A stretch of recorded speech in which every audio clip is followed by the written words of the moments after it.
আসসালামু আলাইকুম ওয়া রাহমাতুল্লাহি ওয়া বারাকাতুহু।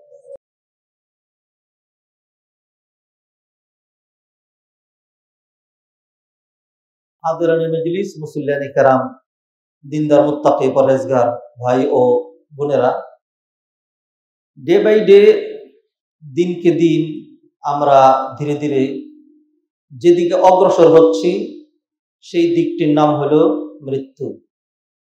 আল্লাহ সুবহানাহু ওয়া তাআলা একটা নির্দিষ্ট সময় দিয়ে আমাকে আপনাকে দুনিয়াতে পাঠিয়েছেন। থাকার জায়গা এখানে না, সুখে হোক দুঃখে হোক, দরিদ্র অবস্থায় হোক সচ্ছলতায় হোক, ইমানের হালাতে হোক কুফরের হালাতে হোক,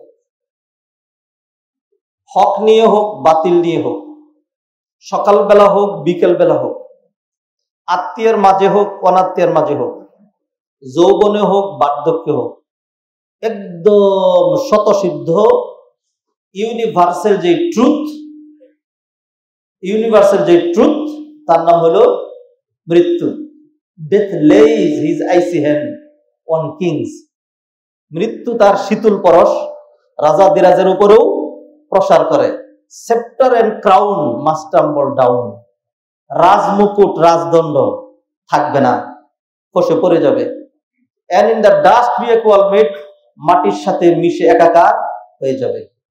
সালফে সালেহিন আইমে মুজতাহিদিন, ইমাম আবু হানিফা, ইমাম মালিক, শাফি, আহমদ ইবনে হাম্বল, ইমাম ইবনে তাইমিয়া সহ, ইমাম ইউসুফ মুহাম্মদ ইবনে ইমাম মুহাম্মদ সহ, হাসান বসরি, আব্দুল কাদের জিলানী, শাহজালাল রাহমাতুল্লাহ আলাইহি সহ নেককার যারা ছিলেন তারা কেউ নাই। ফেরাউন, নমরুদ, হামান, কারুন ইত্যাদি যারা, ও আবু জাহাল, তারপর ও আব্দুল্লাহ ইবনে উবাই ইবনে সালুল মুনাফিক নেতা, তারাও নাই। রাজা বাদশারা, ক্ষমতাধররা, গরিবরা, ধনীরা, নর নারী কেউই নাই। আচ্ছা, এটা তো একদম সত্য কথা। এই কথা কেন বলা লাগবে? জুমার কাছে হইল ওয়াজাকির ফাইন্না যিকরাতান ফাল মুমিনিন, তুমি মুমিনদেরকে স্মরণ করিয়ে দিবে। জানা জিনিস কোরআন আমরা পড়ি, স্টাডি করি, হঠাৎ করে একটা আয়াত এমন ভাবে হৃদয়ের মধ্যে বসে যায়, তখন বুঝি এটা আল্লাহর পক্ষ থেকে এসছে।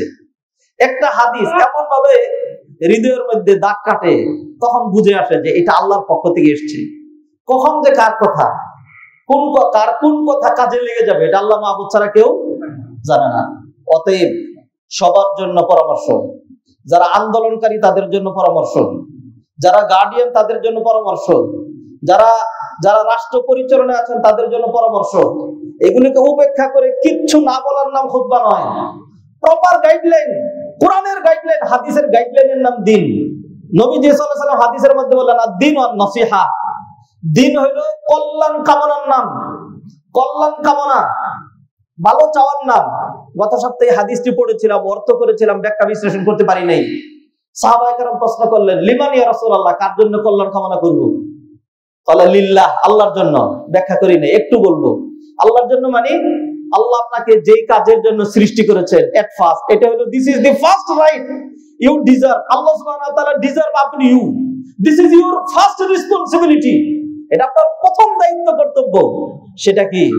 আর যাই হোক না হোক, আল্লাহর হক যেন নষ্ট না হয়। আল্লাহর হক যেন, খালি বলবেন যে মরণ আসলে তো মরেই যাব, মরণ আসলে তো মরেই যাব, আজকে মরি কালকে মরি, মরেই যাব। ভাইজান, এত সহজ না, এত সহজ না। আল্লাহ সুবহানাহু ওয়া তাআলা সাবধান করে দিয়েছেন। আল্লাহ বলেন, লা তামুতুন্না, কোশ্চেন কালেও তোমরা মৃত্যুবরণ করবে না, ইল্লা ওয়া আনতুম মুসলিমুন, until you are perfect Muslim, perfect সারেন্ডারকারী, আত্মসমর্পণকারী। ইসলাম কাকে বলে? আপনি যেটাকে ইসলাম বলছেন আর আমি যেটাকে ইসলাম বলে চালিয়ে দিচ্ছি, রুমাল, জুব্বা, টুপি, দাড়ি, নিছক পাঁচ ওয়াক্ত সালাত, this is not Islam. Islam is complete code of life. আল্লাহ সুবহানাহু ওয়া তাআলা সেই জন্য বলছেন, আল-ইয়াওমা আকমালতু লাকুম দীনাকুম, দিনকে আমি পরিপূর্ণ করে দিয়েছি। তার মানে কি? পরিপূর্ণ কাকে বলে? বিল্ডিং করেছেন, জানালা নাই, বিল্ডিং করেছেন, গ্রিল লাগান নাই, বিল্ডিং করেছেন, রং দেন নাই, বিল্ডিং করেছেন, ইলেকট্রিসিটি আনেন নাই, বিল্ডিং করেছেন, টাইলস করেন নাই, বিল্ডিং করেছেন, অন্য কোনো কিছুই করেন নাই, শুধু পিলার দিয়ে দিলেন। শুধু পিলার দিয়ে দিলে সেই পিলারের মধ্যে কি মানুষ থাকতে পারে? আপনি যে ইসলাম বুনিয়াল ইসলাম আলা খামস, ইসলামের পিলার, ইসলাম স্ট্যান্ডস আপন 5 পিলার্স, 5টা পিলারের উপরে দাঁড়ানো। তাইলে একটা 24 তলা বিল্ডিং কয়েকটা পিলারের উপরে তো দাঁড়ানো। তো আসেন পাইলিং করে, এই যে দেখেন আমাদের উত্তরা কেন্দ্রীয় মসজিদের, আমি আবার এটা আপনাদেরকে দৃষ্টি আকর্ষণ করি, যত খুতবা হোক, যদি তাওহীদ নিয়ে আলোচনা করি তবু আমার এটা থাকবে, যদি সালাত নিয়ে আলোচনা করি তবু এটা কথা থাকবে, যদি জিহাদ নিয়ে কথা বলি তবু আমার এই মসজিদের কথা থাকবে। কারণ হলো আমি যে মরে যাবো, আমার নাজাতের জন্য একটা উসিলা লাগবে। তো এই মসজিদের এইখানে আমরা অন্তত 4 কোটি টাকার পিলার করে ফেলেছি, 4 কোটি টাকা আমরা মাটির নিচে দাবিয়ে ফেলেছি। কিছুই কি দেখতে পাচ্ছেন? হাতি বিশাল বড় কয়েকটা কলা গাছ খাওয়ার পরেও হাতির কিছুই হয় না। অথচ একটা টুনটুনি পাখির যদি আপনি কি করতেন, টুনটুনি যদি আপনি কি দিতেন, কতটুকু লাগতো? যৎসামান্য। টুনটুনি তো ছোটই হয়, যৎসামান্যই লাগতো। তো ভাইজান এটাতে 83 কাঠার উপরে মসজিদ। ভাইরা এখন যদি এই পিলার গুলো টেনে 11 তলা মসজিদ 11 তলা পর্যন্ত রেখে দিয়ে বললাম মুসল্লিয়ানে কেরাম, we feel our victory, we feel our joy, আসেন নামাজ পড়ি। হবে? মেনে নিবেন? এটা উত্তরা কেন্দ্রীয় মসজিদ হয় নাই? অতএব ইসলাম স্ট্যান্ডস আপন 5 পিলার্স, তাওহীদ, সালাত, সিয়াম, হজ, যাকাত। এইটাকে যারা ইসলাম বুঝেন, আপনি নিজেও মুসলিম হতে পারেননি, আর ইসলাম কাকে বলে তা তো জানতে বুঝতে পারেনি নাই। এটুকুনের নামই কি নয়? ইসলাম নয়। তাহলে ইসলাম আর কি? Islam is so wide and broad, সেটি জানতে হবে এবং জেনে সেই অর্থে মুসলিম হয়ে তারপরে মরতে হবে। সেই জন্য আল্লাহ বললেন, এ দেখেন না, এমন কোন মসজিদ আজকে নাই সারা বিশ্বের যেই মসজিদ থেকে খুতবা দেওয়া হবে, কোন খতিব খুতবা দিবে, অথচ এই আয়াত তেলাওয়াত করবে না। এই আয়াত তেলাওয়াত করা ছাড়া যদি কোন খতিব খুতবা দেয়, তাইলে সে খতিবের অযোগ্য। আর বেশি কিছু বললাম না।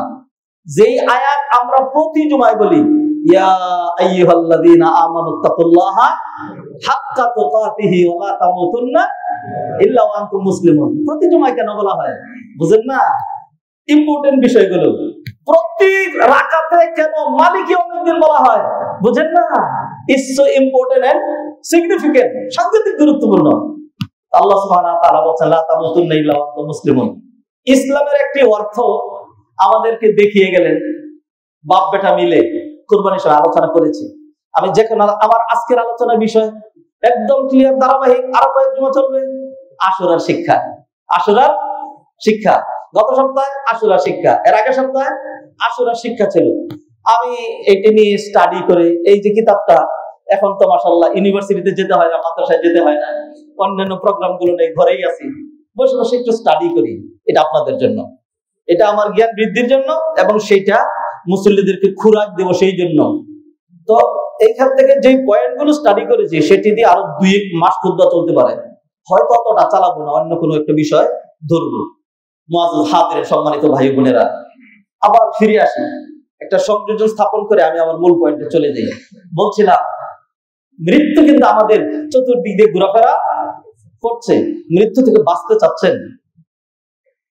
পারবেন না। মৃত্যু থেকে বাঁচতে চাচ্ছেন? ঘরের কোণার ভিতরে লুকায় থাকবেন? পারবেন না। যদি সেইখানে আল্লাহ আপনার জন্য ফয়সালা রাখে, তাহলে ঘরের ভিতর থেকে আপনাকে ধরে নিয়ে আসা হবে। যদি সিন্ধুকের ভিতরে আত্মগোপন করেন, মালাকুল মউত সেইখানেই প্রবেশ করবে। আর আপনার মৃত্যু যদি এই মসজিদে হয়, আল্লাহ নির্ধারণ করে রাখেন, তাহলে এইখানেই মৃত্যু হবে। কত মানুষ, কত মানুষ। এই যে ফিলিস্তিনের একজন নেতা ইসমাইল হানিয়া, এই সপ্তাহে দুনিয়া থেকে চলে গেলেন। তো তিনি নেতা দিয়ে দুনিয়াতে রাখতে পারছেন? চলেই যেতে হয়েছে। সাধারণ মানুষরা যাচ্ছে না? যাচ্ছে। আজকে এক ভাই জমার আগে আসলেন, আহারে ছোট্ট 2টা বাচ্চা, তার ওয়াইফ চলে গেছেন দুনিয়া থেকে। দোয়া করে আল্লাহ তাকে জান্নাতবাসী করেন। কত মা ফুল করে চিৎকার করে, মানুষের ক্রন্দন দেখলে কলিজাটা ফেটে যায়। সন্তান নাই, কেউ কেউ সন্তান খুঁজেও পাচ্ছে না, আছে নাকি মরছে সেটাও জানে না। ভাই ও ভাই, are you ready to die? আপনি বলবেন আমি মৃত্যুর জন্য রেডি। কিছুই রেডি না। মৃত্যুর জন্য রেডির কথা আল্লাহ কোরআনে বলে দিয়েছেন, ওয়ালা তামুতুন্না ইল্লা ওয়া আনতুম মুসলিমুন, পারফেক্ট মুসলিম হয়ে। আপনি বলবেন তো নামাজ পড়ি। ভাইজান, এইটাই তো বুঝছেন, আমাদের সমাজ আমাদেরকে এটাই শিখিয়েছে, অথবা আমরা সমাজকে শিখিয়েছি, অথবা আমি যেরকম দায়ী আপনিও ওরকম দায়ী। সুবহানাল্লাহ বলবেন, আলহামদুলিল্লাহ বলবেন, লা ইলাহা ইল্লাল্লাহ বলবেন, নাথিং এলস। এইটুকুনি ইসলাম না। একটু স্টাডি করেন। সব কথা, সব আলোচনা কি জুমার এই স্বল্প সময় করা সম্ভব না। বাপ বেটা ইব্রাহিম ইসমাইল আলাইহিস সালাতুস সালাম আল্লাহর আদেশ পালন করার জন্য, আল্লাহর নির্দেশের সামনে সারেন্ডার করার জন্য ইব্রাহিম ছেলের হাত পা বেঁধে ফেলেছে, ইসমাইল নিজেকে সঁপে দিয়েছে। এরপরে ধারালো ছুরি প্রান্ত করার চেষ্টা করে সর্বশক্তি দিয়ে ইব্রাহিম আলাইহিস সালাম বিসমিল্লাহ আল্লাহু আকবার বলে ছেলের গলায় চালিয়ে দিচ্ছেন। আল্লাহ ছেলে চেয়েছেন, ছেলে দিয়ে দিব। এরপরে যখন কোনোভাবেই হচ্ছে না, ছেলে আরো 1 ডিগ্রি সামনে এগিয়ে বললেন, বাবা সারা জীবন আপনি নবী, আমার গর্বিত পিতা, কোনদিন আপনি পরাজিত হন নাই। আপনি জান বাজি রেখে আগুনে ঝাঁপ দিয়েছিলেন, আপনি পরিবারকে বরবাস দিয়ে এমন জায়গায় রেখে চলে গিয়েছিলেন যেখানে কোনো জনমানব ছিল না। আজকের এই পরীক্ষা ফেল করে আপনি জাতির পিতা, আপনি কিন্তু মুসলিম উম্মার পিতা, ভুলে যাবেন না। আপনি ফেল করতে পারেন না। বাবা একটা কাজ করেন, মায়ার কারণে ছুরিতে শক্তি করতে পারছেন না, চোখ বাঁধেন, আমাকে উপর করে শুয়ে দেন। এরপরে যখন ইব্রাহিম আলাইহিস সালাম ছুরি চালাচ্ছেন, আল্লাহ সুবহানাহু ওয়া তাআলা জান্নাত থেকে দুম্বা একটা পাঠিয়ে দিলেন। ফেরেশতারা ইসমাইল আলাইহিস সালামকে টান দিয়ে সরিয়ে দিলেন, ইব্রাহিমের ছুরির নিচে সেই দুম্বাটা ধরে দিলেন। এই যে সিচুয়েশনটা, ছেলে তার জান ধরে দিল আর বাবা তার কলিজার টুকরা আল্লাহর জন্য নিবেদন করলো। এই সিচুয়েশনে আল্লাহ বলছেন ফালাম্মা আসলামা ওয়া তাল্লাহু লিল জাবিন, বাপ বেটা উভয়ই যখন আল্লাহর কাছে সারেন্ডার করলো, আল্লাহর কাছে কি করলো? সারেন্ডার করলো। এটার নাম ইসলাম। এটার নাম কি? ইসলাম। মুআজ্জাজ হাতিরিন সেজন্য পরামর্শ সবার জন্য সেটা হলো, খালি মরে যায়েন না, খালি বাইসা থাকেন না, রেডি থাকেন। রেডি থাকেন কিসের জন্য রেডি থাকবেন? For die. প্রতিটা অ্যাকশনের হিসাব আপনাকে আল্লাহর কাছে দিতে হবে। আপনি আমার কাছে দায়বদ্ধ নন, আমার কাছে হিসাব দিলেন না। আপনি আমার কাছে, আপনি আমার উপর শক্তি প্রয়োগ করলেন, আমার টুরি চিপে ধরলেন, আমি আপনাকে হত্যা করে ফেললাম। হ্যাঁ, আমার শক্তি আছে বিদায় আপনাকে আপনার জায়গা সহ দখল করে নিলাম। আপনি দুর্বল, কিছুই করতে পারলেন না। এই ধরনের কাজগুলোই তো সারা বিশ্বময় হচ্ছে। আমরা এই কাজ থেকে মুক্ত না। জবাব দিতে পারবেন তো আল্লাহর সামনে? জবাব দিতে পারবেন তো? কার কাছে? উপরওয়ালার কাছে। কার কাছে? আকীদা ঠিক করে, আকীদা ঠিক করে। আকীদাই তো ঠিক নাই। হিন্দুদের আকীদা ঠিক আছে। এক্সট্রিমলি সরি টু সে, আবার বলি, হিন্দুদের আকীদা ঠিক আছে। কি পাগল হয়েছে? জি না, এত সহজে না। কোরআন সুন্নাহ বললে কেউ পাগল হয় না। একটা হিন্দুরে যদি এই মুহূর্তে আপনি ধরে তার উপর জুলুম করেন, তাইলে দেখবেন সে বলবে ও উপরওয়ালা তুমি দেখছো। সে কি বলবে? ও উপরওয়ালা তুমি দেখছো। তার এই আকীদা ঠিক আছে যে আল্লাহ উপরে, আরশের উপরে। উপরওয়ালা হলেন আল্লাহ। সবার উপরে কে? আল্লাহ। আর আমাদের কিছু হুজুর আছে, তারা বলে আল্লাহ সর্বত্র বিরাজমান। এই আকীদাই তো আপনারা পেয়েছেন। যারা মনে করে আল্লাহ সর্বত্র বিরাজমান, তাদের আকীদা ঠিক নেই। হানাফি মাযহাব অনুসরণ করেন। হানাফি মাযহাব ইমাম আবু হানিফা বলছে, কাউকে যদি জিজ্ঞাসা করা হয় আইন আল্লাহ, আল্লাহ কোথায়, সে যদি বলে আমি জানি না, তাহলে সে কাফের। আল্লাহ কোথায় তুই জানবি না, তাহলে তো তোর আকীদা ঠিক হলো না। কেউ যদি বলে আল্লাহ সর্বত্র বিরাজমান, সমস্ত জায়গায় আছে, তাইলে সেও কাফের। ইমাম আবু হানিফা বললেন এটা। আর রাহমানু আলাল আরশি ইস্তাওয়া, আল্লাহ কোথায়? আরশের উপরে। অতএব উপরওয়ালার কাছে কি হিসাব দিবেন? খুব তো হিসাব জানেন, খুব তো। ধরেন আমি বলি, আমি আমার অঙ্গন থেকে বলি, আপনার অঙ্গন থেকে বুঝে নিয়েন। ধরেন ইউনিভার্সিটির একজন ভিসি আছে, আমি একজন ইউনিভার্সিটির টিচার। আবার মাদ্রাসায় ক্লাস নিয়ে মাদ্রাসার একজন প্রিন্সিপাল আছে। তো এখন প্রিন্সিপাল ভিসি দেখবে। এখন তো ক্লাসগুলোতে একবারে সিসি ক্যামেরা সহ সব দেওয়া আছে, সারাক্ষণ কোন শিক্ষক কখন ঢুকছে কখন বেরোচ্ছে সব নিয়ন্ত্রিত হচ্ছে। ওই ভয়ে শিক্ষকগুলো তটস্থ থাকে। হ্যাঁ, সাবধান ভিসি। হ্যাঁ, তার ভাষা কি উপরওয়ালা। অথবা যে চাকরি করে উপরের নির্দেশ, উপরের নির্দেশ। ওই বেটা তোর আকীদাই ঠিক নাই, তুই উপরের নির্দেশ বুঝছ? উপরের নির্দেশ কারে কই বুঝছ বেটা? উপরের নির্দেশ হলো আল্লাহর নির্দেশ। আল্লাহর নির্দেশের উল্টা আর উপরের কোন নির্দেশ নাই। এতটুকু আকীদা ঠিক নাই, আবার মইরা যাওয়ার জন্য রেডি। খালি মইরা দেখেন না, এত সহজ না। হ্যাঁ, যেই সাক্কাতনি একবার বলছি, বহুবার বলছি, হাজার কথা রিপিট হয়, রিপিট হবেই তো। কোরআনের যে আয়াতগুলো এইগুলি বলি, হাদিস যেগুলো এইগুলি বলি, জ্ঞানের দৌড় যতটুকু ওইটুকুনি বলি। जैसा करनी वैसा भरनी, ना माने तो करके देख, जन्नत भी है दोजख भी है, ना माने तो मर के देख।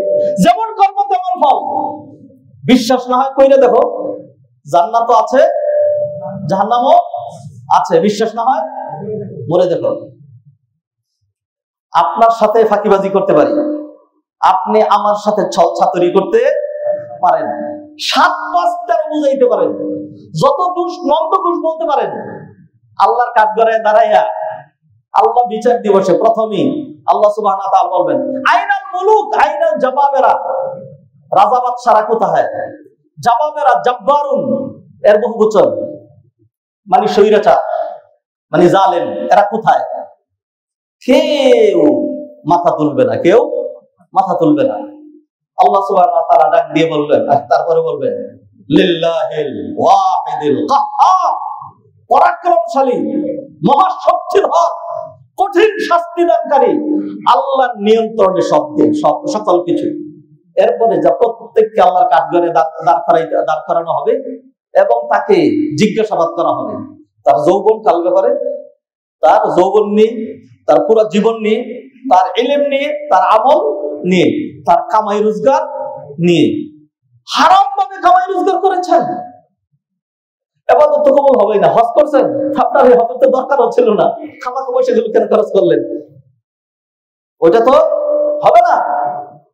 আল্লাহর সামনে আপনার প্রতিটা জিনিসের হিসাব দিতে হবে, মনে আছে তো? সব কিন্তু রেকর্ড করা আছে, সব কিন্তু রেকর্ড করা আছে। দুনিয়াতে আমরা ঘুরাইতে পারি, আখিরাতে ঘুরাইতে পারবেন না। কথাগুলো যদি তিতা লাগে তবু গিলেন না। ওষুধ তিতা হইলেও লাভ আছে, সুস্থ হবেন।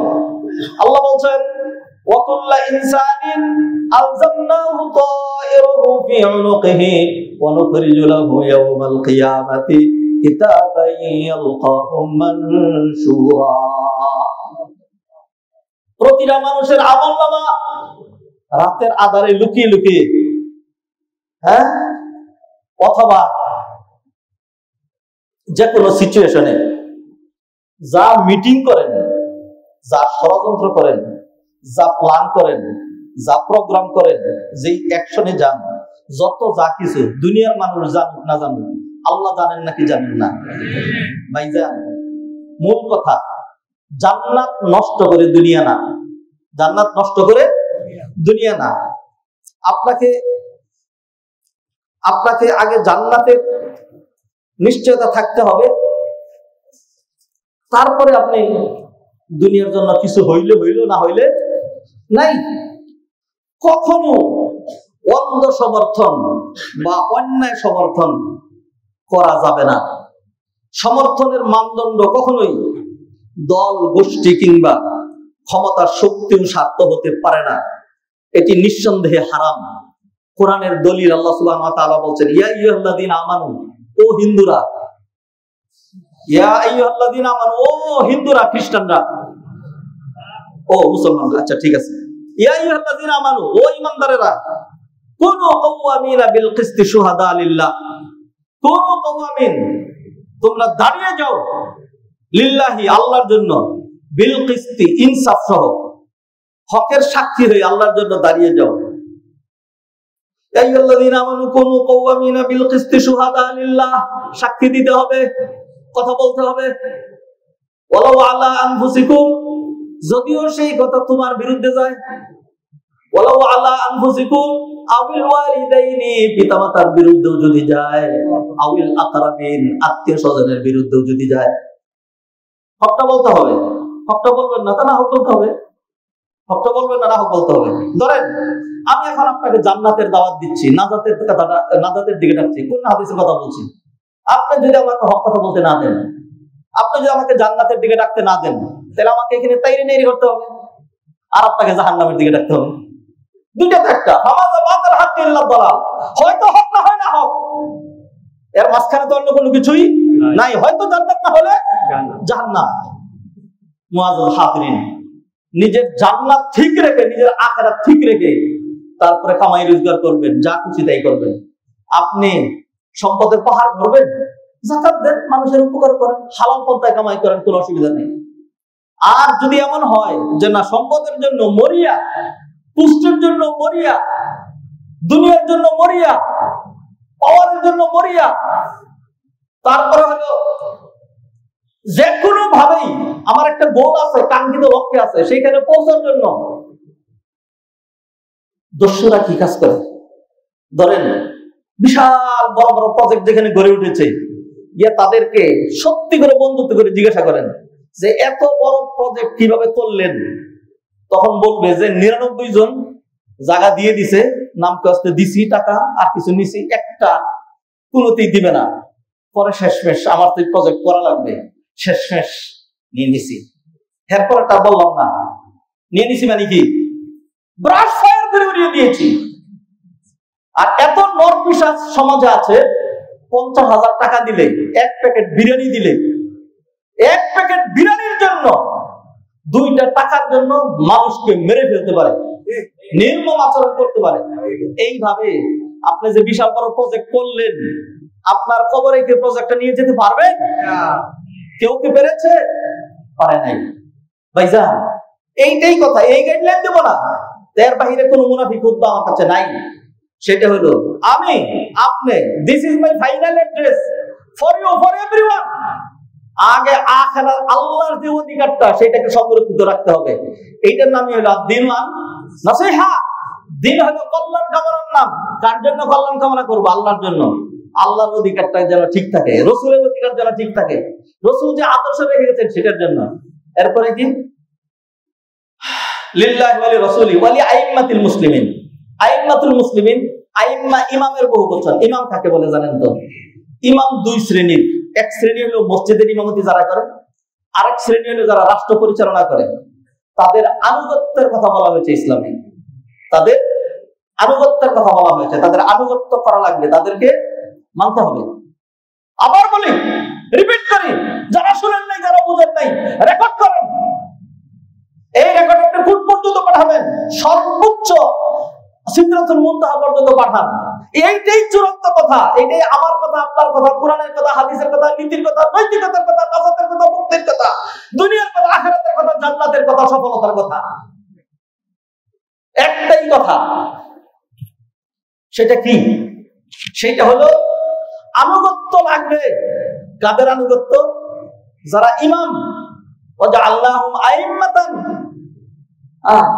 তারপর অন্য আয়াতে আল্লাহ সুবহানাহু ওয়া তাআলা এই ইমামরে উলিল আমর বলেছেন, ইয়া আইয়ুহাল্লাযীনা আমানু আতিউল্লাহা ওয়া আতিউর রাসূলা। আনুগত্য করবে। এই যে হাদিসের সাথে মিলাছে তো, এগুলি আনুগত্য করতে হবে আল্লাহ, এটা হলো 1 নাম্বার। তার মানে কি, এর নিচে যেগুলি আছে সেইগুলি বাদ দিয়ে সেটা আনুগত্য করতে হবে। আচ্ছা ধরেন, কথার কথা, ছোট্ট উদাহরণ দিই, আপনার আবার কথাকে মাঝখান থেকে কেটে দিয়েন না। ধরেন আমাকে একজন পুলিশ বলছে এই কথা শুনতে হবে, আর আমার প্রধানমন্ত্রী বললেন এর উল্টাটা না, ওইটা করতে হবে। আচ্ছা এমন অবস্থায় আমার যদি আকল বিবেক থাকে, নিঃসন্দেহে বলবো যে চুনকুপুঠি, হ্যাঁ, এই পুলিশের কথা আমি শুনবো, আর আমাদের দেশের যিনি প্রধানমন্ত্রী তার কথা বাদ দিব, এটা হইতে পারে না। আমি নিঃসন্দেহে তার কথাটাই কি করবো, প্রাধান্য দিব। মানে কি, আমার উপরে 2 জন দায়িত্বশীল আছে। ধরেন আমি বাবার সবার ছোট্ট সন্তান, এখন আমার ইমিডিয়েট বড় ভাই বলছে তুই এই কাজটা কর। এই ভাইয়েরা কে কে ঘুমাচ্ছেন, কথা শুনেন। আমার ভাই বলছে তুই এই কাজটা কর, এটা শুন। আর আমার বাবা বলছে তুই এটা করতে পারবি না, তুই ওইটা কর। তো এখন অ্যানসারটা আমি দেই। যে কোনো মানুষ বলবে আমার ইমিডিয়েট বড় ভাইয়ের কথা শোনা যাবে না, শুনতে হবে কার কথা? আমার বাবার কথা। এটা যদি বুঝে থাকেন তাইলে আমার বস আমাকে যেই অর্ডার দিল, না হোক অর্ডার, অন্যায় অর্ডার, আমার আখিরাত নষ্ট হয়, মানবতা বিরোধী, হকের উল্টা সেই অর্ডার দিল, সেটা মেনে বলবেন যে এটা উপরের নির্দেশ। পাগল না ছাগল, উপরের নির্দেশ হলো তোমাকে ডাইন কথা চলতে হবে, তোমার জান্নাত সুনিশ্চিত করতে হবে, এইটাই আল্লাহর নির্দেশ। মুসল্লিয়ানে কেরাম, অতএব দ্বীন ইসলাম বুঝবেন। দ্বীন ইসলাম এটা খতিবের পক্ষের না, খতিবের বিপক্ষের না। দ্বীন ইসলাম শুধু সাধারণ জনগণের না, দ্বীন ইসলাম সবার রাইট সিকিউর করেছে। আল্লাহ তার রসুল, রসুলের ব্যাখ্যাটা মানি নেই, সময় কুলাবে না। এরপরে বলছেন ওয়ালি আইম্মাতিল মুসলিমিন, যারা দেশ পরিচালনা করেন তাদের আনুগত্য করা লাগবে, তাদের আনুগত্য করা লাগবে। আচ্ছা, সহজ উদাহরণ দিন, এর বুঝবেন না, অনেকের বুঝতে বাকি থাকবে। ধরেন এইখানে আপনি অনেক শক্তিধর হইতে পারেন, অনেক শিক্ষিত হইতে পারেন, অনেক সম্পদের মালিক হইতে পারেন, সেই তুলনায় খতিব সাহেবের সাইজ, ইমাম সাহেবের সাইজ, বংশ গৌরব, জ্ঞান গরিমা সবই কম।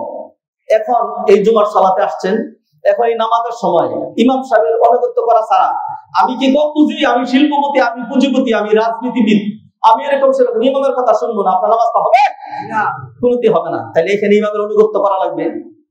কালের আবর্তনের কারণে এটা আনফরচুনেট, নেতৃত্ব মানে কৃতিত্ব সত্য, এটাকে কি বলবো, এটা মেনে নিতে হচ্ছে আমাদেরকে। এক সময় যিনি রাষ্ট্রপ্রধান ছিলেন তিনিই মসজিদের ইমাম ছিলেন, এখন তার সেটা নাই। এখন যুগ যুগ ধরে যারা নাকি রাষ্ট্র পরিচালনা করেন তারা নামাজ পড়াইতে পারবে, নামাজ পড়ে, তাদের পিছনে নামাজ হবে। আমাদের দেশে তো হওয়ার প্রশ্নই আসে না, হ্যাঁ, নামাজ হবে না। এখন এটা বাদ হয়ে গেছে। শরিয়ার ক্ষেত্রে, মসজিদের ক্ষেত্রে আমরা ইমামতি করি, আর রাষ্ট্র পরিচালনার জন্য অন্য লোকজন ইমামতি করে। তো শরিয়ার নির্দেশ, কোরআনের নির্দেশ আপনাদেরকে শুনিয়ে দিচ্ছি। সেটা হলো যারা রাষ্ট্র পরিচালনা করেন তাদের কথা শুনতে হবে, মানতে হবে। যারা মসজিদে ইমামতি করেন তার আনুগত্য করা লাগবে। আনুগত্যের ক্ষেত্রে মূলনীতি একটাই। ধরেন আজকের জুমার নামাজ, বৃষ্টির মধ্যে আপনারা কষ্ট করে আসছেন, খুব আবেগ নিয়ে আসছি জুমার খুতবা দেওয়ার জন্য, সারা সপ্তাহ কোনো কাজ নাই, এটা নিয়েই পড়াশোনা করতেছি। আজকের জুমার নামাজ আপনারা রাজি থাকেন আর না থাকেন, আজকে ইনশাআল্লাহ আমি 3 রাকাত জুমার নামাজ পড়াবো। না হবে না, আমি 3 রাকাত জুমার নামাজ পড়াবো। খালি জিনা বললেই হলো, আপনি খালি বললেই হলো, আজকে 3 রাকাত 4 রাকাত জুমার নামাজ পড়াই দেবেন। যদি এটা বুঝে থাকেন যে যতই ইকতাদাইতু বিহাদাল ইমাম, এই ইমামের আনুগত্য করলাম, যতই বলে থাকেন না কেন, কিন্তু ইমাম যেহেতু আল্লাহর আদেশের উল্টা চলে গিয়েছে, অতএব তার আনুগত্য করা যাবে না। ঠিক তদ্রূপ আল্লাহ সুবহানাহু ওয়া তাআলা যা আদেশ দিয়েছেন, এর বাইরে যে কেউ যে কোনো ক্ষমতার কোনো আদেশ দিলে সেইটা মানার কোনো উপায় নেই, সেটা মানার কোনো সুযোগ নাই। অতএব বুঝতে হবে যে দ্বীন ইসলাম আল্লাহর অধিকারের কথা বলেছেন, নামাজ পড়া, রোজা রাখা, আল্লাহ যে কাজ করতে বলেছেন, সবসময় যা বিশ্লেষণ করলাম এতটুকু নেই। আমি আমার মূল আলোচনায় এখনো ঢুকতে পারি নাই। রসুলের অধিকার, এর ফলে আইম্মাতুল মুসলিমিন, এটার উপর যত সামান্য বললাম। এইবার তাইলে আল্লাহ সুবহানাহু ওয়া তাআলা ইমামদের আর যারা রাষ্ট্র পরিচালনা করেন তাদের আনুগত্যের কথাই বলবেন, আমাদের কোনো রাইট নাই? সাধারণ যারা প্রজা তাদের কোনো রাইট নাই? না, নবীজি কি বললেন? ও আরেকটা পয়েন্ট বাদ গেছে। কুলনা লিমান ইয়া রাসূলুল্লাহ, ক্বালা লিল্লাহি ওয়া লিরাসূলিহি, ক্বালা লিল্লাহি ওয়া লিকিতাবিহি ওয়া লিরাসূলিহি ওয়া লিআইম্মাতিল মুসলিমিনা ওয়া আম্মাতিহিম। আল্লাহর কিতাব কোরআনের কথা, এমন কোন বিষয় যেটা কোরআন দিয়ে সাব্যস্ত সেইটাকে বাইলট করে হুজুরের কথা, মুফতির কথা, খতিব সাহেবের কথা, পীর সাহেবের কথা শোনার কোনো উপায় নাই। এই হক কথাগুলো জীবনভর বলেছি, বলছি, বলতেই থাকবো। কতদিন পর্যন্ত? যতক্ষণ মৃত্যু না চলে আসবে। রাজনীতির কথা আবার বলি, দেড় ভাষায় ঘোষণা করি, যদি এখান থেকে থুক দেওয়ার দরকার হতো, ধিক্কার দেওয়ার দরকার হতো, তাহলে সেটাও দিতাম। রাজনীতি হবে না, আমাদের মসজিদে হবে না। 2 সপ্তাহ আগে আপনাদের মনে থাকার কথা, আমাদের মাননীয় এমপি মহোদয় তিনি বলেছেন মসজিদ সম্পূর্ণ রাজনীতি মুক্ত থাকবে। অতএব এইখান থেকে জামাত হবে না, জামাতের কথা হবে না, বিএনপির কথা হবে না, আওয়ামী লীগের কথা হবে না, তথাকথিত বাংলাদেশের যত রাজনীতি চলে একটাও হবে না, অন্তত আমি যদি খুতবা দিই তাহলে হবে না। এইখান থেকে শুধু একটা কথাই হবে, সেটা হলো কোরআনের কথা, আর একটা হলো হাদিসের কথা। ভাইজান, এখন যদি সুদের বিপক্ষে বলি, তাইলে এই মসজিদের কিছু লোকজন সুদের সাথে জড়িত আছে নাকি নাই? তারা বলবেন খতিব সাহেব আমার বিরুদ্ধে আলোচনা করেছেন। এখন যদি আপনি একটা বাতিলকে সমর্থন করেন, আমি যদি বাতিলের বিরুদ্ধে বলি, আপনি খেপে যাবেন, আমার বিরুদ্ধে বলছেন, আপনি নিজের উপর জুলুম করলেন। আল্লাহর রাস্তায় ভাই, আপনি আমার ভাই, ও ভাই, দেখা হবে আখিরাতে, দেখা হবে। আমার কোনো অধিকার কিন্তু নষ্ট করেন না। আপনার অধিকার যদি নষ্ট করি, আপনার সাথে যদি খেয়ানত করি, তুমি কিন্তু চেপে ধরবেন। ও ভাই, দুনিয়াই শেষ না, আখিরাতও আছে, আখিরাতও আছে। অতএব কোনোভাবেই আখিরাত নষ্ট হয়ে যায়, কোরআনের উল্টা চলে যায়, এমন কোনো কিছু করার কোনো সুযোগ নাই। আল্লাহ সুবহানাহু ওয়া তাআলা সব রেকর্ড করে রাখছেন। অতএব আল্লাহর অধিকার ঠিক রাখতে হবে। আর হলো কি ঠিক রাখতে হবে? কিতাব ফার্স্ট টু লাস্ট যা আছে, নবীর কথা বললাম, রাসূলের কথা, তারপরে শাসকবর্গ এবং ইমাম যারা, তাদের আনুগত্যের কথা বলেছি। কেউ যদি গাওরামি করে এরকম করে যে ওই বেটা আল্লাহু আকবার বলছে, আমি আধা মিনিট পরে রুকুতে যাব, তাহলে তার নামাজ হবে না, তাহলে তার নামাজ হবে না। ঠিক তো দ্রুত আমাদের দেশটা তো পরিচালনা করেন কিছু লোকজন আছে, আনুগত্য করা লাগবে, তাদের কথা শোনা লাগবে। মূলনীতি তো দেওয়া আছে, এই মূলনীতি না বলে অন্য মূলনীতি আমি বলতে পারবো না। সেই মূলনীতি কি? আপনি আপনার আকল বিবেক খাটিয়ে দেখবেন, যদি কোরআনের উল্টা, রাসূলের উল্টা, হাদিসের উল্টা যায়, তাইলে যত বড় জায়গা হোক না কেন, তার আনুগত্য করার কোনো সুযোগ নেই। থাকলো প্রজাদের কথা,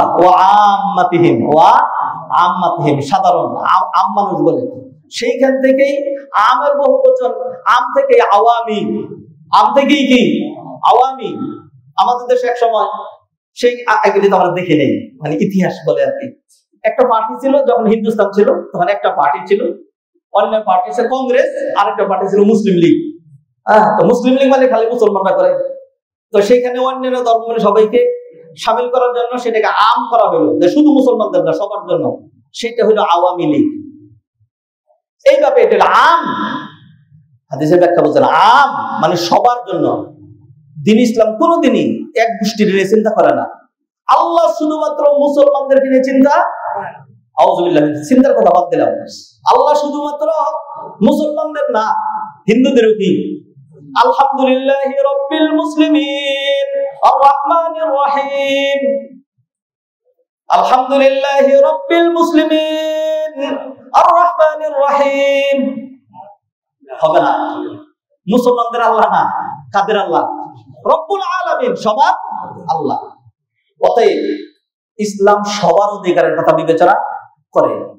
অতএব ভাইজান সহজ, যেটা আমার রাইট এটা ইউর রেসপন্সিবিলিটি, আর যেটা your right that is my responsibility. অতএব যারা আমাদের দেশ পরিচালনা করেন, these are their rights আপন জনগণ। তাদের কিছু অধিকার আছে জনগণের উপরে, জনগণ তাদের কথা শুনবে, মানবে, এটা হলো তাদের অধিকার। আর আমাদের কিছু অধিকার আছে যারা রাষ্ট্র পরিচালনা করেন। আমি যেহেতু আলহামদুলিল্লাহ চ্যালেঞ্জ করি বলি, কোন রাজনীতি মুক্ত, কোন রকম রাজনীতি করি না, সেই জন্য আমি আমার কথাগুলো মেম্বার থেকে তুলে ধরি। আমি বলি আমাকে কাজে লাগান। আমি রাষ্ট্রের কোন ক্ষমতার জন্য, দুইটা পয়সা পাওয়ার জন্য, আল্লাহর জাতের কসম করে বলছি না, কোন পোস্টের জন্য না, সরকারি চাকরির খাতা করি, সরকারি চাকরি ছাড়াই আলহামদুলিল্লাহ পর্যন্ত আল্লাহ বহুত ভালো চালিয়েছেন, এর চেয়ে বেশি সম্পদ চাইও না। সেটার জন্য বলছি না, বলছি আমাকে কাজে লাগান। আমার কথাগুলো লক্ষ মানুষ যেভাবে শুনে, আমি তাদেরকে কোরআন হাদিসের গাইড দিয়ে যেভাবে মোটিভেট করতে পারবো, আপনি বন্দুক দিয়ে, অস্ত্র দিয়ে, সাজোয়া যান পাঠিয়ে, অথবা সাধারণ মানুষের বিরুদ্ধে আপনি যদি সমরাস্ত্র, যুদ্ধের অস্ত্র পাঠিয়ে দেন, কোনোদিনই মানুষকে এইভাবে মোটিভেট করতে পারবেন না। আর শুধুমাত্র কিলিং করে, হত্যা করে মানুষকে নিয়ন্ত্রণ করা যায় না। সেই জন্য আমি যেটি বলি সেটি হলো, আলেম ওলামারা কোন দিনের জন্য, বাংলাদেশের জন্য একটা প্রাউড হওয়া দরকার ছিল, কিন্তু বাংলাদেশে প্রাউড করতে পারে নাই, আপনিও পারেন নাই, আপনাকেও আমি ধিক্কার দিচ্ছি। লক্ষ কোটি আলেম ছিল, এই আলেমদেরকে কাজে লাগাইলেন না, খালি দূরে আরেক দিকে ঠেলে দিলেন। আলেমগুলো কাদের? আলেমগুলো কোন কথা বলবেন? এগুলি হাদিস, এগুলি কোরআনের আয়াত। ইয়া আইয়ুহাল্লাযীনা আমানু আতিউল্লাহ ওয়া আতিউর রাসূল ওয়া উলিল আমরি মিনকুম। ঈমানদারের আনুগত্য করবে আল্লাহ এবং তার রাসূলের। আর তোমাদের মধ্যে যারা উলিল আমর, যারা শাসকবর্গ, যারা নিয়ন্ত্রণ করেন, যারা দায়িত্বে রয়েছেন, তাদের আনুগত্য করা লাগবে। এই কথা বলা ছাড়া এই আয়াতের অনুবাদ কোন আলেম করতে পারবেন? কোনোদিনই পারবেন না। ভাইয়েরা কথা শুনবেন। অতএব আমি আমাদের পক্ষ থেকে কিছু অধিকারের কথা বলি। জনগণের রাইট আছে। জনগণের 1 নাম্বার রাইট হলো তারা তাদের জানের নিরাপত্তা চায়। এটা হলো জনগণের রাইট। তারা তাদের জানের, তাদের ইজ্জতের নিরাপত্তা চায়, তাদের রিজিকের নিরাপত্তা চায়, তাদের শিক্ষার নিরাপত্তা চায়।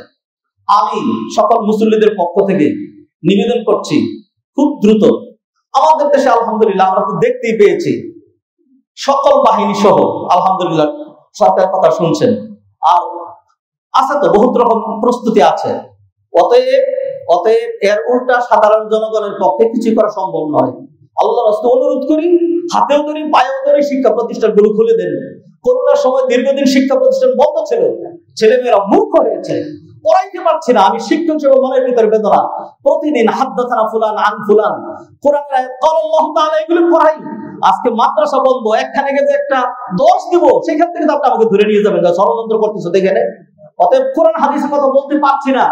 দেশের শান্তি যদি চান, আল্লাহর রাস্তায় কোরআন হাদিস বাদ দেওয়া হবে না। প্রতিষ্ঠান খুলে দেওয়ার জন্য অনুরোধ করছি, খুলে দেন, নিয়ন্ত্রণ করেন। প্রতিটা প্রতিষ্ঠানে যদি পুলিশ পাহারা দিয়ে দেন, কি করার আছে? এখানে শিক্ষক আছে না? শিক্ষকদের চাকরির ভয় আছে না? আমরা গার্ডিয়ানরা আছি না? আমরা কোনোদিন, আমি যদি 10টা ছাত্রের সামনে গিয়ে তাদেরকে উস্কে দিই, আমার মান মর্যাদা পূর্ণ হবে। আমি তাদেরকে কিসের কথা বলবো? বাবারা, নিজের জান বাঁচাও, শান্তি নিরাপত্তা মানো, পড়ালেখা করো, নিজের তুমি গঠন করো, বড় হও, তোমার ফিউচার আছে, লাইফ আছে। আজকে আমি মরে গেলে কোনো অসুবিধা নাই, কারণ হলো আমি আমার জীবনের সবটুকু এনজয় করেছি। এরপরে হলো বাড়ি গাড়ি সবকিছু করেছি, এরপরে হলো মেয়ে বিয়ে দিয়েছি, এরপরে নানা হয়েছে। তো জীবনের কিছু বাকি নাই, একটাই বাকি আছে, খালি মরে যাওয়া, খালি একটাই বাকি আছে। কিন্তু যেই ছেলেটা যুবক, তার ভবিষ্যৎ আছে, অতএব তার ভবিষ্যতের জন্য আমরা আহ্বান জানাই, আমাদের প্রতিষ্ঠানগুলো খোলা হওয়া দরকার, পড়ালেখা হওয়া দরকার। নিরাপত্তা দিতে পারবেন, পারবেন, নিয়ন্ত্রণ করেন। প্রতিটা গেটে গেটে যদি ধরেন আমাদের বাহিনী থাকে, এটাকে উপেক্ষা করে কিছুই করতে পারবেন না। আল্লাহর হস্তে আমাদেরকে কাজে লাগান, আমাদেরকে কাজে লাগান। আমাদের এই কানের মধ্যে চতুর্দিকে ক্যামেরা লাগান, যে কোনো খারাপ কথা মানুষকে বলি কিনা। নিয়ন্ত্রণ করেন, দেশের শান্তি শৃঙ্খলা ফিরে আসুক। আর মুসল্লিরা যারা নামাজ পড়তে আসেন, আপনাদেরকে বলছি, দেশের শান্তি শৃঙ্খলা বিঘ্নিত হয়, রাষ্ট্রের কোন সম্পদ নষ্ট হয়, আগুন ধরিয়ে দেওয়া, ভাঙচুর করা, এই ধরনের কোন রকম অন্যায় কাজে লিপ্ত হবেন না। আপনি যখন আগুন ধরিয়ে দিয়েছেন, কেউ দেখে নাই। আজকে আমরা বলছি সরকার করেছে, সরকার বলছে আন্দোলনকারীরা করেছে, জানি না, এই ইখতিলাফ থেকেই যাবে। এটার ফয়সালা হবে কিয়ামতের দিন। যদি আপনি সেই কাজটা করে থাকেন, আল্লাহর কাঠ করে কি জবাব দিবেন? রাষ্ট্রের এতগুলো সম্পদ যে নষ্ট করলেন। অতএব মুআজ্জাজ হাজরিন, আমি যারা আমাদের দায়িত্বশীল রয়েছে তাদেরকে বলছি, আমাদেরকে কাজে লাগান না, একটু কাজ করি না, একটু কোরআনের কথা বলি না, একটু হাদিসের কথা বলি না, মানুষের মানসিকতা তৈরি করি। আপনি পিটাইয়ে সোজা করতে পারবেন না, 2টা পিটি দিলে এবার তার জিদ হবে যে মরলে মরতে, তরে মাইরা মরবো। আর আমি যদি কোরআন হাদিস দিয়ে গাইড দিই, তাইলে সে আস্তে করে মাথা নোয়া দিবে, আমাকে জড়াই ধরবে যে আমাকে নাজাতের কথা বলেছেন, কোরআনের কথা বলেছেন। অতএব এই হাদিসের ব্যাখ্যা করলাম, ইসলাম শুধুমাত্র খালি আল্লাহর অধিকার পালন করবেন, খালি রসুলের কথা শুনবেন এটা না, খালি কোরআনের কথা শুনবেন এটা না। শাসক বর্গ যারা নিয়ন্ত্রণ করেন তাদেরকে মানতে হবে, এই কথা কোরআনে আল্লাহ সুবহানাহু ওয়া তাআলা বারবার বলেছেন, এবং সাধারণ জনগণের অধিকার রয়েছে। মুআজ্জাজ হাজরিন, ফিরে আসছি, অল্প সময় আছে। আমার হাতে যে কিতাবটা আছে, এই কিতাবটার নাম হলো আল বিদায়া ওয়ান নিহায়া। এইখান থেকে জিস্তাগারে আজকে জুমায় আমরা দেরিতে এসেছি, 5 মিনিট সময় বেশি নেব ইনশাআল্লাহ।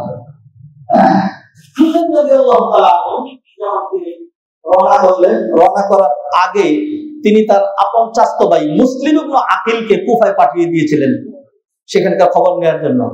মুসলিম ইবনে আকিল তিনি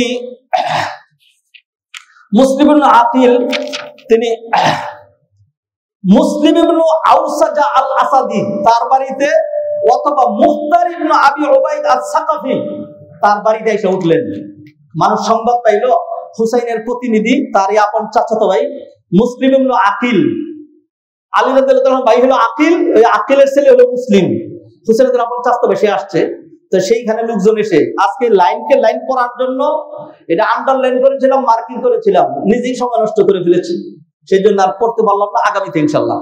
তখন মুসলিম ইবনে আকিলের কাছে হুসাইন রাদিয়াল্লাহু তাআলার জন্য বাইয়াত গ্রহণ করলো 5000 লোক, তারপরে 8000 লোক, 12000 লোক, এ বাইয়াতের সংখ্যা দাঁড়ালো 18000। তখন তিনি চিঠি লিখে দিলেন, হোসেন তুমি আসো, তোমার জন্য অলরেডি 18000 আমার হাতে বাইয়াত করেছে, আরো লোকজন তুমি আসলে তো লক্ষ লক্ষ বাইয়াত করবে। হুসাইন রাদিয়াল্লাহু তাআলা আনহু রওনা দিলেন। এরপরে মুসলিম ইবনে আকিল রাদিয়াল্লাহু তাআলা আনহু সেইখান থেকে তিনি হানি ইবনে ওমর বাড়িতে চলে গেলেন। এইদিকে সংবাদ ওবাইদুল্লাহ ইবনে জিয়াদ, ওবাইদুল্লাহ ইবনে জিয়াদ মনে থাকার কথা, এ ছিল বসরার গভর্নর, বসরার গভর্নর। আর কুফার গভর্নর ছিলেন নুমান ইবনে বাশির রাদিয়াল্লাহু তাআলা আনহু। নুমান ইবনে বাশির সাহাবী তিনি ছিলেন। তো যখন হোসেন রাদিয়াল্লাহু তাআলা আসছেন, এখন হোসেনকে প্রতিরোধ করার জন্য ওই সিরিয়ার দামেস্ক থেকে ইয়াজিদ চিঠি পাঠালো যে হোসেন আসতেছে, তাকে তার থেকে বাইআত নিতে হবে। এখন ইয়াজিদের কাছে যারা ছিল তার মধ্যে নিকৃষ্ট লোক ছিল একটা, যে নাকি খারাপ পরামর্শ দিত। সে খারাপ পরামর্শ দিয়ে বলল যে শুনো, নুমান ইবনে বাশির হলো সাহাবী, ভালো মানুষ, সে হুসাইনকে প্রতিরোধ করার জন্য অথবা হুসাইন থেকে বাইআত নেওয়ার ক্ষমতা তার হবে না। এই ভালো মানুষ দিয়ে গেলে হয় না, এই ধরনের মিশন সাকসেস করতে হলে কি লাগে? খারাপ মানুষ লাগে। হ্যাঁ, এরপরে ইয়াজিদ, সত্য ইতিহাস ইয়াজিদের প্রশংসা করছে না। ইয়াজিদ উবাইদুল্লাহ ইবনে জিয়াদকে দেখতে পারতো না, এর চরিত্র খারাপ ছিল। হ্যাঁ, গুন্ডা কিসিমের খারাপ লোক ছিল। তখন চিন্তা করলো যে সর্বনাশ, হুসাইনের দিকে যদি মানুষ চলে যায় তাহলে তার বিপদে পড়বো। এখন এই কাজ উদ্ধার করার জন্য নুমান ইবনে বাশির সাহাবীকে দিয়ে হচ্ছে না। তখন তিনি একটা চিঠি পাঠাইলেন, যে এই চিঠি পৌঁছা মাত্র উবাইদুল্লাহ ইবনে জিয়াদ, তুমি বসরারও গভর্নর, পাশাপাশি কুফারও গভর্নর, আর নুমান ইবনে বাশিরকে প্রত্যাখ্যান করা হলো। নুমান ইবনে বাশির রাদিয়াল্লাহু তাআলা আনহু সাহাবী মানুষ, তিনি কি দুনিয়ার জন্য এক করবেন? ছেড়ে দিলেন। এরপরে উবাইদুল্লাহ ইবনে জিয়াদ, এই জন্য যারা উপরে থাকেন তাদের পরামর্শক যারা, তারা নেককার হইতে হয়। যে আরব জাহানের, বিশেষ করে সৌদি আরবের খুতবাতে সবসময় বাদশার ওলি আহাদ তাদের জন্য দোয়া করে, এবং সেইখানে বলে আল্লাহুম্মা রযুকহু বিতানাতান সালিহা। যারা পরামর্শ দিবে এরা যেন সৎ হয়, এরা যেন কি হয়? সৎ হয়। যদি আমার আশেপাশে 14 জন খারাপ হয়, একজনে একটা খারাপ বললো, ধীরে ধীরে আমি তো মানুষ, প্রভাবিত হবো না, কি হবো না? হবো। বিতানাতান সালিহা। তো উবাইদুল্লাহ ইবনে জিয়াদের এরকম কিছু খারাপ পরামর্শ ছিল। তার মধ্যে একজন খারাপ পরামর্শক, লম্বা ইতিহাস থেকে সংক্ষিপ্ত বলছি, তার নাম হলো সুমর অথবা শিমার বিন দিলজৌশন। শিমার বিন দিলজৌশন, এটা ছিল তার খারাপ পরামর্শ। উবাইদুল্লাহ ইবনে জিয়াদ খবর পেলেন যে হানি ইবনে উরওয়ার বাড়িতে, তিনি হলেন কুফার একজন গোত্র প্রধান, তার বাড়িতে মুসলিম ইবনে আকিল। এটা কিভাবে ধরেছে? তিনি তার একজন গোলাম, নাম মনে নাই, দেখলে বলতে পারতাম কিন্তু সময় নাই, তাকে 3000 দিনার দিয়ে, যে তোমার দিলাম, হ্যাঁ, যে কোনো ভাবে হোক, তুমি বিদেশ থেকে আসছো, তুমি মুসলিম ইবনে আকিলকে তালাশ করতেছো হুসাইনের জন্য বাইআত করতে, এই ষড়যন্ত্র করে খুঁজে বের করো। সে ঠিকই খুঁজে গিয়ে হানি ইবনে উরওয়ার বাড়িতে মুসলিম ইবনে আকিলকে পাইলো, বললো আমি সিরিয়া থেকে আসছি বাইআত করার জন্য, হুসাইনের জন্য বাইআত করব। এটা করে তারে কিছু হাদিয়াটা দিয়ে বাস সব তথ্য সংগ্রহ করে সে উবাইদুল্লাহ ইবনে জিয়াদ গভর্নরের কাছে আসছে। এসে বললো যে খিলাফতে পেয়ে গেছি, মুসলিম ইবনে আকিল কোথায় আছে? হুসাইন রাদিয়াল্লাহু তাআলা চাচতো ভাই কোথায় আছে? বলে যে উরওয়া ইবনে হানি ইবনে উরওয়ার বাড়িতে। এরপরে সকল নেতাদেরকে রাজপ্রাসাদে ডাকা হলো, সবাই আসছে, হানি ইবনে উরওয়া আসে নাই। জিজ্ঞাসা করলো হানি ইবনে উরওয়া কেন আজকে আসলো না? তখন একজন বললো সে অসুস্থ। বলে আচ্ছা ঠিক আছে, অসুস্থ তো। পরে লোক পাঠায় তাকে আনানো হইলো, দেখে আইসা সে বলল আসসালামু আলাইকুম। হ্যাঁ, যখন ইয়ারে সালাম দিল উবাইদুল্লাহ ইবনে জিয়াদ, সে সালামের উত্তর না দিয়ে বললো আইনা মুসলিম ইবনে আকিল, মুসলিম ইবনে আকিল কোথায়? তিনি তো জানেন তাকে মেরে ফেলবেন। তখন বললেন লা আদ্রি, আমি জানি না, লা আদ্রি, আমি জানি না। তখন বললো যে জানো না, আচ্ছা ঠিক আছে। তখন তার গোলাপকে সামনে এনে বলল যে মুসলিম ইবনে আকিল কোথায়? তখন বলল যে এখন আর কি বলবে, সামনাসামনি নিয়ে আসছে তো। বলে যে এটা চিনো? হ্যাঁ চিনি। সর্বনাশ। তখন বলে যে আমিরুল মুমিনিন, সত্য কথা, আমি তাকে ডেকে আনি নাই। সে যখন আমার বাড়িতে চলে আসছে, সে তো হুসাইনের আপন চাচতো ভাই, তাকে বের করে দেওয়ার মতো আমার সেই মানসিকতা নাই, আমি তাকে বের করে দিতে পারি নাই। এটা বলার পরেই উবাইদুল ইবনে জিয়াদ একটা তরবারি নিয়ে মানে একেবারে এই কপালের চারা থেকে বাড়ি দিয়ে নাকটা সহ, তার উপরের ঠুট সহ সবটা উড়িয়ে দিল এক খুবে। মুসলিম ইবনে আকিল, হুসাইন রাদিয়াল্লাহু তাআলা আনহু আপন চাচতো ভাই। এরপর সংবাদ ছড়ায় বলল হানি ইবনে উরওয়াকে মেরে ফেলা হয়েছে। তো হানি ইবনে উরওয়ার গোত্রের সকল লোক এসে রাজপ্রাসাদ ঘেরাও করলো। তখন সে কাদি সুরাইহকে পাঠাইলো, গিয়ে বলল যে না, মারে নাই তাকে, এমনি একটু কথা জিজ্ঞাসাবাদ করার জন্য, যেটা যুগ যুগ ধরে জালেমরা যেই কাজ করে, কিচ্ছু না, একটু জিজ্ঞাসাবাদের জন্য তাকে আনা হয়েছে। তো এরপরে লোকজনকে ধমকি দেওয়া হলো, তারা চলে গেল। হানি ইবনে উরওয়াকে তো মেরে ফেললো। এরপরে তার বাড়ির থেকে মুসলিম ইবনে আকিলকে যখন নিয়ে আসা হলো, যখন তার বাড়িকে ঘেরাও করে ফেলা হলো, তখন মুসলিম ইবনে আকিল তিনি বুঝলেন যে তারা ধরা পড়ে গিয়েছে। তখন তিনি তার সাথে যারা ছিল ৫,০০০ লোক নিয়ে তিনি বের হইলেন উবাইদুল ইবনে জিয়াদকে প্রতিরোধ করার জন্য। এরপরে উবাইদুল ইবনে জিয়াদ রাজপ্রাসাদ বন্ধ করে দিল, অন্য লোকজন নিয়ে নেতাদেরকে দিয়ে ধমকি দিল যে বিশাল বাহিনী কিন্তু দামেস্ক থেকে, ইয়াজিদের থেকে বিশাল বাহিনী আসছে, প্রতিরোধ করতে পারবে না। ধীরে ধীরে এরা ছিল শিয়া, যারা হোসেন রাদিয়াল্লাহু তাআলা আনহুকে কাছে বাইয়াত করবে, সেই মর্মে তারা চিঠি দিয়ে তারা আনছে। এরপরে অবস্থা এমন হইলো যে লোক কমতে কমতে 500 হয়ে গেল, 5000 থেকে। এরপর মাগরিব পড়লেন তিনি মাত্র 300 লোক নিয়ে। এরপরে রাত্রে যখন আরেকটু হয়ে গেল, 30 জন থাকলো তার পিছনে, আর কেউ থাকলো না। এরপরে এশার নামাজের সময় তিনি দেখলেন তাকে সঙ্গ দিবে, অথবা রাস্তা দেখাবে, অথবা কুফা থেকে বের করে দিবে, অথবা তাকে আশ্রয় দিবে, এমন একটা লোকও নাই। মুসলিম ইবনে আকিল বুঝলেন সর্বনাশ, শিয়ারা হলো গাদ্দার। শিয়ারা কি গাদ্দার? ভাইরা, এটা আপনাদের সাথে ওয়াদা করেছিলাম যে হুসাইন রাদিয়াল্লাহু তাআলা আনহুকে যারা মেরেছে অথবা সহযোগিতা করেছে, তারা সাধারণ মুসলমান না। এর মৃত্যুর পিছনে, হুসাইন রাদিয়াল্লাহু শাহাদাতের পিছনে সবচেয়ে বেশি যারা দায়ী, তারা কি? শিয়া সম্প্রদায়। পিছন থেকে সব চলে গেল। এরপরে মুসলিম ইবনে আকিল রাদিয়াল্লাহু তাআলা আনহু টায়ার্ড, কোথায় যাবেন? রাতের আধারে ঘুরতে ঘুরতে এক বাড়িতে গিয়ে নক করলেন। এক বৃদ্ধ মহিলা বেরিয়ে আসলো, এসে বললো যে একটু পানি দিতে পারবা? একটু পানি দেওয়ার পরে পানি খেয়ে এখানে বসে রয়েছে। মহিলা এসে জিজ্ঞাসা করলো, তোমার কি যাওয়ার সময় হয় নাই? তুমি কোথায় যাবা? বললো যে আমি তোমাকে আমার পরিচয় দিই, আমি মুসলিম ইবনে আকিল। বলো কি, তুমি নবী পরিবারের লোক? হ্যাঁ, মুসলিম ইবনে আকিল। কি সমস্যা? বললো এই ঘটনা। বললো যে তুমি তাড়াতাড়ি আমার বাড়িতে ঢুকো। নিয়ে তার যে আলাদা বাসা, আলাদা কামরা মাটির নিচে, সেখানে তাকে ঢুকাইলো। এই মহিলা তাকে খাবার দাবার ব্যবস্থা করলো। রাতের বেলা তার ছেলে এসে দেখলো যে তার মা ওই নিচে কেন আসা যাওয়া করছে, কি দিচ্ছে। তখন সর্বশেষ তার মা বললো, বাবারে দেখ, এরকম ঘটনা, মুসলিম ইবনে আকিল নবী পরিবারের লোক আমার এখানে। তখন তার ছেলে বলল যে এইটাই তো সুযোগ, কারণ মুসলিম উবাইদুল ইবনে জিয়াদ ঘোষণা করছে যে তাকে জীবিত অথবা মৃত ধরে এনে দিতে পারবে, তাকে বিশাল পুরস্কার দেওয়া হবে, আর কারো বাড়িতে যদি পাওয়া যায় তাহলে তার গোষ্ঠী উদ্ধার করা হবে। এরপরে সকালবেলা শেখ উবাইদুল ইবনে জিয়াদকে যখন সংবাদ দিল, তখন উবাইদুল ইবনে জিয়াদ মুসলিম ইবনে আকিলকে এখান থেকে ধরে নিয়ে তখন তাকে রাজপ্রাসাদের উপর থেকে তার গর্দানকে কেটে ফেলে দিয়ে তার বডিটা সহ নিচে ফেলে দিল, মেরে ফেললো। মারার আগে তিনি বললেন, আমার একটা ওসিয়ত। বললো ঠিক আছে করো। তখন একজনকে তিনি ওসিয়ত করলেন, একটা চিঠি লিখে দাও, হুসাইন যেন না আসে। হুসাইন রাদিয়াল্লাহু তাআলা রাস্তায় চিঠি পেয়েছিলেন। এরপরে তিনি বিশ্বাস করেন নাই, তিনি মনে করছেন যে না। তারপরে তিনি ভাবলেন যে না, আমি যেহেতু বেরিয়েছি, আমার সেখানে যেতেই হবে। ফাইদা আযাম তাওয়াক্কাল আলাল্লাহ, যেহেতু আজ করেছি, তাওয়াক্কুল হবে কার উপরে? আল্লাহর উপরে। মুআজ্জাল হাদিরিন, আশুরার শিক্ষা নিয়ে একটা না, ইনশাআল্লাহ আজকে আনুষঙ্গিক অনেক কথা আমাকে বলতে হয়েছে, সেই জন্য আশুরার উপরে খুব বেশি কথা বলতে পারি নাই। তো এই ছিল আশুরার। তো বহুত আলোচনা শুনেন, হাই হুসেন, রক্ত প্রবাহিত করা, এই করা, সেই করা, বহুত কিছু শুনেন। হুসেন রাদিয়াল্লাহু তাআলার মৃত্যুর যে আসল ইতিহাস, সেটা আজকে আপনাদেরকে যৎসামান্য কিছুটা শোনালাম। এরপরে হোসেন রাদিয়াল্লাহু তাআলা আসলেন।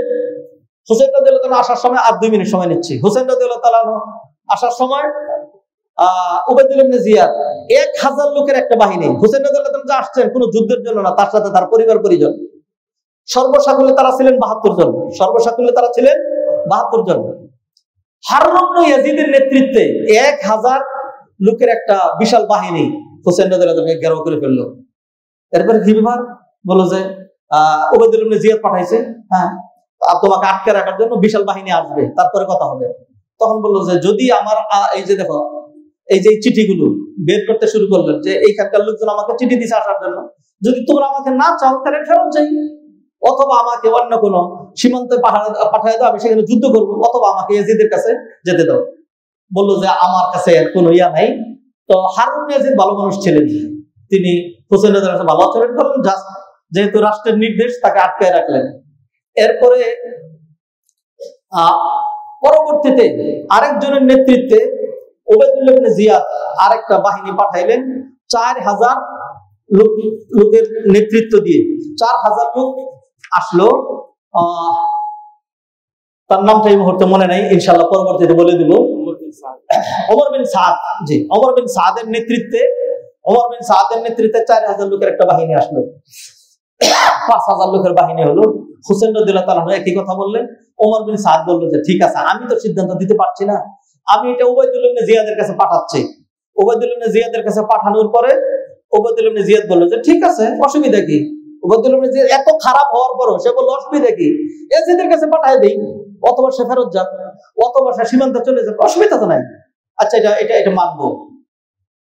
কিন্তু তার যেই সঙ্গী ছিল, মানে প্রতিটা জায়গায় যারা পেস লাগায়, এর হলো শয়তান দা গ্রেট। হ্যাঁ, শিমার বিন জিলজৌশন। শিমার নাম শুনছেন তো নাকি? শিমার নাম বাংলাদেশে খুঁজে একটাও পাবেন না, একটাও পাবেন না। ইয়াজিদ নাম খুঁজে পাবেন না। হোসেন নাম আছে নাকি নাই? লক্ষ লক্ষ কোটি কোটি। হোসেন মরে গিয়ে বেঁচে আছেন, আর যারা বেঁচে ছিল ক্ষমতা নিয়ে তারা মরে গেছে। দুনিয়ার মৃত্যুই সফল, দুনিয়ার বেঁচে থাকাই, ক্ষমতাই, মিল ফ্যাক্টরি ইন্ডাস্ট্রি, বাড়ি গাড়ি, নেতৃত্ব, কর্তৃত্ব, বাহাদুরি, অথবা কি বলে গগনচুম্বী অট্টালিকা, এর মধ্যে সফলতা না। সফলতা হলে ইমানের উপর বেঁচে থাকা, ইমানের উপর মৃত্যুবরণ করার মধ্যে। হোসেন রাদিয়াল্লাহু তাআলা মরে গিয়েছেন, শাহাদাত বরণ করেছেন, কিন্তু তিনি বেঁচে আছেন। শিমার বিন জিলজৌশন বলল যে উবাইদুল্লাহ ইবনে জিয়াদকে বলল যে শোনেন, আমার একটা বিকল্প পরামর্শ আছে, কোনটাই না, ইয়াজিদের কাছেও পাঠানো যাবে না, তাকে ফেরত যেতে দিব না, সীমান্তে পাঠাবো না। একটাই সিদ্ধান্ত আমার পক্ষ থেকে যদি পরামর্শ নেয়, সেটা হলো আপনার কাছে সারেন্ডার করতে হবে। বলতে হবে যে আমি উবাইদুল্লাহ ইবনে জিয়াদ এই খবিসের কাছে সারেন্ডার করলাম, এটা ছাড়া দ্বিতীয় কোনো কথা নেই, এই একটাই। তো উবাইদুল্লাহ ইবনে জিয়াদ চিন্তা করলো যে আমার কাছে সারেন্ডার করতে হবে, এটা তো খুব ভালো কথা, হ্যাঁ ঠিক আছে, এইটাই তাইলে। এরপরে শিমার বিন জিলজৌশনের নেতৃত্বে একটা ছোট্ট কাফেলা পাঠানো হইলো, যে গিয়া বলো ওমর বিন সাদ যদি না পারে, তার সাথে নাকি সে নাকি হুসাইনের সাথে বসে বসে মিষ্টি আলাপ করে, গিয়ে বলবো ওমর বিন সাদ বাড়ি বাকি, তার নেতৃত্ব নাই, তুমি নেতা। খারাপ লোকের কি করতে হয়, জটিল পরিস্থিতিতে খারাপ লোকের নেতৃত্ব দিয়ে দিতে হয়, তুমি নেতা, তুমি যাবা। এরপরে সেইখানে গিয়ে বললো যে একটাই কথা, সেটা হলো তুমি সারেন্ডার করে উবাইদুল্লাহ ইবনে জিয়াদের কাছে আসতে হবে। হোসেন রাদিয়াল্লাহু তাআলা বললেন আমি মরে যেতে পারি, কিন্তু বাতিলের কাছে, উবাইদুল্লাহ ইবনে জিয়াদের মতো এরকম খবিস এবং শয়তানের কাছে আমি নবী পরিবারের হুসাইন জীবনে বাইয়াত করব না, তার কাছে সারেন্ডার করব না। তারপরে এইবার 5000 লোকের বাহিনী এই ছোট্ট একটা পরিবারের উপরে ঝাঁপিয়ে পড়লো। ঠিক ওই মুহূর্তেই হারুন ইবনে ইয়াজিদ, ওই যে প্রথম যে 1000 বাহিনীর নেতা, সে কয়েকজন লোক সহ বলল অসম্ভব, দুনিয়ায় বেঁচে থাকাই সফলতা নয়, হুসেনকে মারবো আর সেই সাইডে আমি থাকবো, এটা হইতে, অন্যের ফেভারে আমি যাবো, এটা হইতে পারে না।